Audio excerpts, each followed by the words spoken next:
Nah, sekarang menurut antum ini kan ada beberapa syarat yang membuat bahwa Baitul Maqdis ini bisa merdeka kalau. Nah, kenapa harus ada kalau itu? Apa karena ini sesuatu repetisi yang terjadi bahwa ini ada persyaratan yang belum terpenuhi ya? Iya. Untuk elemen-elemen Palestina bisa merdeka. Ini apanya? Dari mana lu kita pandang? Iya.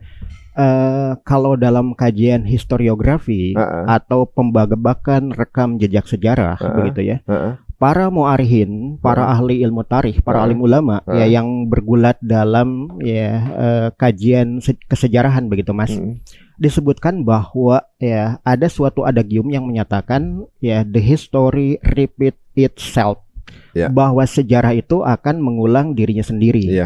Dan ini nyambung dengan teori antropologi sosialnya Imam Ibn Khaldun.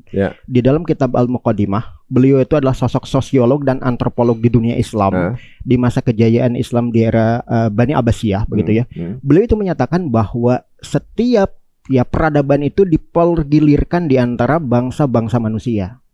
Makanya kemudian bangsa manusia yang ada di belahan bumi timur, di belahan bumi barat, itu mereka akan ada masanya ketika mereka tumbuh berkembang sampai di puncak kegemilangan, sampai kemudian mengalami apa yang disebut sebagai stagnasi atau kemandegan, kemudian akan mengalami yang disebut sebagai decline, bahkan kemudian fallen, keruntuhan, kejatuhan.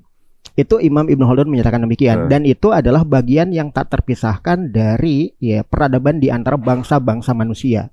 Jadi kalau ada sekarang komunitas manusia yang menyatakan bahwa kampung gue harga mati, maka itu ada sesuatu yang mengingkari realita kehidupan peradaban manusia. Karena yang namanya peradaban dibangun oleh manusia, namanya manusia ada awalnya, ada akhirnya, ada waktu dia dilahirkan dan ada waktu dia dipanggil pulang. Peradaban pun sama, ada yang kemudian dilahirkan dan akhirnya kemudian jatuh dan akhirnya kemudian dilupakan.